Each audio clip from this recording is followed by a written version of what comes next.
Le gouvernement fédéral qui a été victime d'une importante cyberattaque aujourd'hui, Raymond, un geste qui a été revendiqué par le groupe Anonymous. Voilà, en début d'après-midi, de nombreux sites Internet du gouvernement fédéral, de même que les comptes courriels de la fonction publique fédérale ont été complètement paralysés.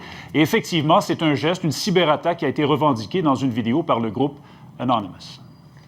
Today, this 17th of June 2015, we launched an attack against the Canadian Senate and Government of Canada's websites in protest against the recent passing of Bill C-51. Alors, le groupe Pierre dit avoir agi par représailles au projet de loi C-51, le fameux projet de loi du gouvernement Harper pour contrer la menace terroriste. Le groupe, dans sa vidéo, parle d'une menace aux droits et libertés des Canadiens.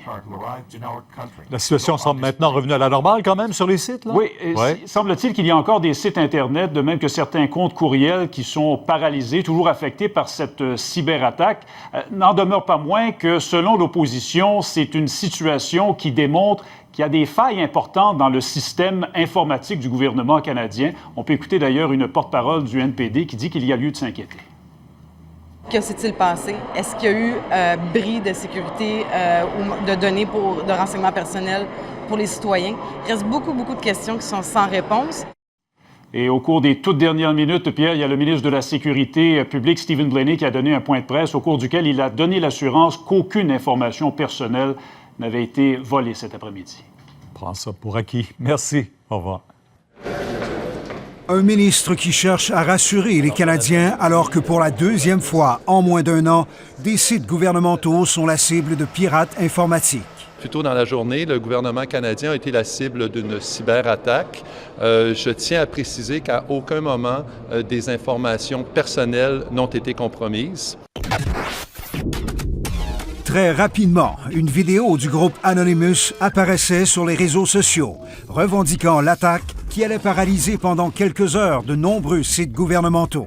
When injustice becomes law, resistance becomes duty. Le groupe de pirates informatiques affirme vouloir dénoncer la loi antiterroriste C-51 qui, selon lui, viole les droits et libertés des Canadiens. Mais le gouvernement n'en est pas rendu là. Nous cherchons à identifier la source de ces attaques. En juillet dernier, des pirates chinois s'en prenaient au réseau névralgique du Conseil national de recherche du Canada, infiltrant cette fois un système contenant des renseignements personnels. Les conservateurs, ça fait longtemps qu'on leur parle de ces problèmes-là. On est un peu les cancres en ce moment en ce qui a trait à la cybersécurité. On est les derniers élèves au fond de la classe. Le vérificateur général a pourtant émis des signaux d'alarme, révélant en 2012 qu'Ottawa restait vulnérable aux cyberattaques. Le gouvernement conservateur se défend de faire du rattrapage. Nous devons constamment nous adapter aux techniques qui évoluent en matière de cyberattaque, qu'elles soient d'un groupe terroriste, qu'elles proviennent d'un État ou d'un groupe d'individus.